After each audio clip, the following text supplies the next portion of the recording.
alina obuyinza ku bulamu bwe. Ekintu kino tebakitegeera. Katonda omulungi baze. Waliyo abantu abali mu myaka gyo nga bafudde. Waliyo abantu abatatuuse myaka gyo nga bakoze eki. Kambaweyo ekyokulabirako. Wano waliwo omuvubuka yali muyimbi mulungi. Bamuyitanga Moze. Yalina ediyo yali Moze. Amenye gawe gambuzaabuzaana. Omuvubuka ono ensi yamwagala. Katonda omulungi baze. Naye ekyembi teyawangala bulamu. Teyawezaako myaka 5. Okufa kwe kwali kutya. Kwali bwe kutya. Yayingira olunaku lumu ebbaala nanywa omwenge gwe ng'abadala bwe bagunywa. Katonda omulungi baze. Yali musajja mutonotono oganze. Kati n'afuluma nga bw'omanyi nti ensi kutegeera. Waliwo kye bayita okubbibwako okutegeera. Omuntu asobola okubeerawo omulamu ng'ekintu akimanyi nti kya bulabe naye ng'ataakikola. Kati okutegeera aba akuyina ne mu kiseera ekyokola kuggibwawo. Kifaanaganako ng'omuntu akola ensobi gy'amanyi n'agyejjusa oluvannyuma si ti abadde tagikola ki. Tewali muntu asobola kwejjusa nsobi nga takimanyi nti nsobi. Omuntu yenna eyejjusa aba akimanyi nti kyekoze ki. Katonda omulungi baze. N'osanga okanyama bano ababeera ku mulyango oba n'enjala yali emuluma n'amujoogajogamu nga bona okwata nti bikano akasitula n'emukono ogumu musajja ati omukasitula n'emukono ogumu ne kamuseerera. Bwe yagwa wansi teyaddamu. Kati eno ffe nga tugamba nti ezo z'entuuko. Babegamba nti Mukama yatuwa obuwangazi bwa myaka 10 Era Bayibuli egamba nti Bayibuli erina weerira nga Mukama yeewuunya ng'agamba nkwatibwa obusungu eri omuvubuka alibwako ebiroobi. Era n'oyo afa ng'ebiroobi tebinnabakola ki. Kitegeeza waliwo abantu abagenda mu ggulu ng'ebiroobi awo ebyogendayo bibadde tebinnaba.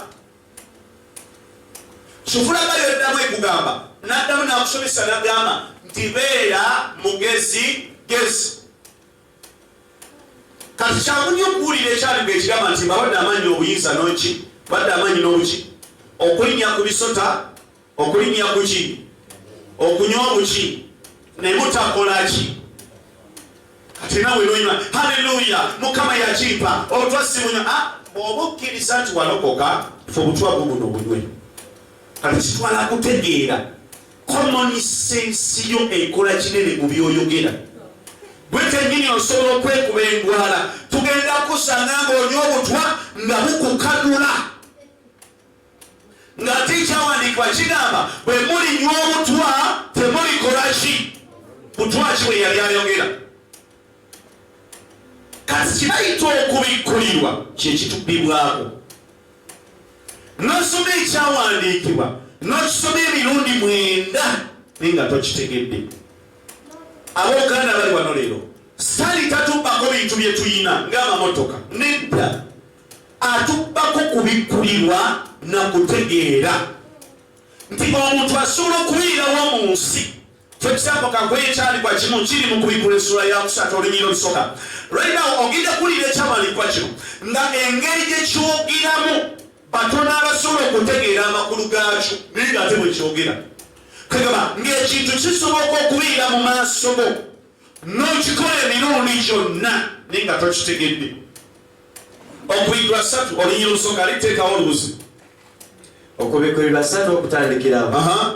Era eri malayika ow'ekkanisa ey'omu Sardi wandiika nti bw'ati bw'ayogera oyo alina emyoyo 7 egya Katonda n'emunyenye 7 nti manye ebikolwa byo ng'olina erinnya ery'okuba omulamu. Wulira statement ye manyi ebiki ekyo kimu. Asose n'amugamba manyi ebiki ebikolwa byo era olina erinnya ery'okubeera omuki omulamu. Ati abooluganda lindako singa tukikomyawo ani ayinza okitegeera kiki yali ayogeramu. Kirira wansi. Era oli mufu naye ate oli muki. Can you imagine ebigambo bino biwulire olina erinnya ery'okubeera omuki kitegeeza toli mulamu erinnya ery'okubeera omulamu balikuteekako buki naye ate oli muki ani gwayogerako kikira nemamu gavumenti nimba kati ndowooza olaba ebintu bwe biconfusinga katono bulungi base wano yali ayogera ku kikula kyaffe nga abantu b'ekazo bonna bamanyi musumba eriki muki musumba katonda obulungi base era nga buli akulaba akulabira mu kifaananyi eky'obwakatonda naye ekyamazima ng'okuweereza nko tekwesigamye ku kya butuukirivu